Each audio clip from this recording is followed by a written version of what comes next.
I just put my cold, wet nose directly into your ear. Or maybe I spent 5 minutes aggressively sniffing the hem of your jeans. You think it's a kiss? You think I'm just being affectionate? No, human, stop flattering yourself. This isn't a greeting, this is a background check. This is a TSA security pat-down, and you have been flagged for suspicious activity. When I sniff you, I am not looking for love. I am looking for answers. Where have you been? Who did you see? And most importantly, why do you smell like betrayal? Let's talk about the first thing that happens when you walk in the door. I run to you. I bury my face in your shoes. I analyze your pant legs like a crime scene investigator. You think, Weepy missed me. Actually, Weepy is trying to figure out if you've been cheating on him. You see, you are a giant scent sponge. Every time you leave the fortress, you collect invisible souvenirs. Dust from the office, exhaust from the street, and worst of all, the pheromones of other animals. When I smell your shoes, I am reading the news. I know you walked past a golden retriever 3 blocks away. I smell the fear of the squirrel you ignored. I smell the office air that clings to you. If I linger on your jeans, it's because I detect a foreign agent. Did you pet a stray cat? Did you let a neighbor's dog lick your hand? I can smell the guilt on you. It has a very specific musky odor. So when I sniff you there, I am asking, is this other animal a threat to the throne or just a passing fling? Then there is the hand sniff. You reach out to pet me, and I dodge your hand. I pull back. I demand to sniff your fingers before I allow you to touch the royal fur. Don't be offended. I'm just checking your ID. Your hands are the tools you use to interact with the world. They carry the most volatile chemical information. Did you just eat a sandwich? Did you use that lemon hand sanitizer I hate? Did you handle chemicals? If I let you touch me without sniffing first, I am letting an unknown biological agent onto my coat. Frankly, your hygiene standards are questionable. I need to confirm 2 things. 1, is your hand safe? And 2, did you bring me a snack?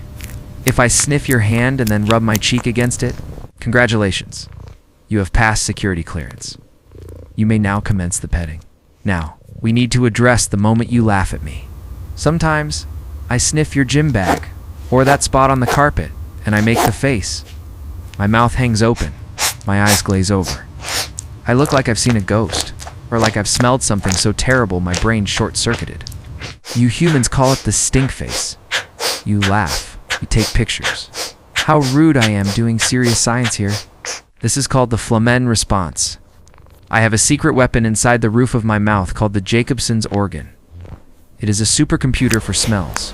When I open my mouth, I am literally trapping the scent molecules and shooting them directly into this organ to analyze them in high definition. I'm not tasting the air, I'm reading it. I'm analyzing pheromones, hormones, and complex chemical signals that your weak human nose can't even comprehend. So when I make that face at your socks, I'm not saying ooh, I'm saying fascinating data, processing. And speaking of socks, let's talk about your obsession with thinking I'm gross. Yes, sometimes I bury my face in your armpit. Sometimes I sleep on your dirty laundry pile instead of my expensive bed.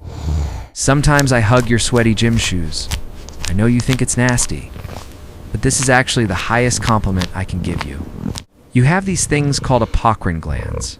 They're concentrated in your armpits and groin. To you, they produce body odor.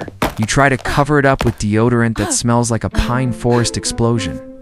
But to me, that smell is you. It is your unique biological signature. It is the scent of my pack leader. In the wild, cats bond by mixing scents. We find comfort in the smell of our family. When I shove my nose in your armpit, I am getting a hit of eau de human.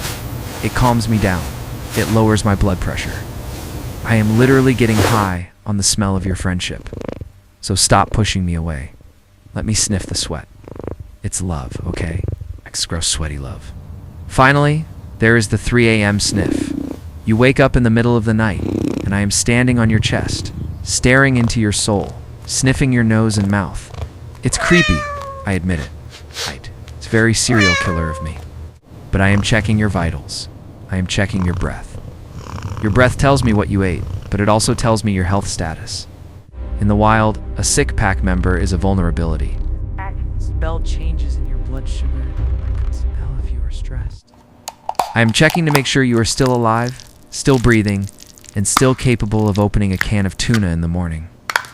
I am guarding the vulnerable member of the colony while they sleep. So, the next time I invade your personal space, don't push me away. I sniff you because I need to know you are safe. I sniff you because I need to know where you've been. And mostly I sniff you because in a world full of chaotic, confusing smells, you are my favorite smell. After I sniff you, you'll notice I usually rub my head on you. That is me overriding the other smells. I'm putting my scent back on top. I'm telling the world this human has been inspected and he belongs to me. Subscribe to Weepy and Wacky Feline Psychology. Now come here. You smell like soap.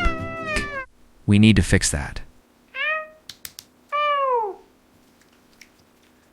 The market trends are undeniable, Wacky. We need to pivot. I agree, Weepy. The data supports a strategic realignment.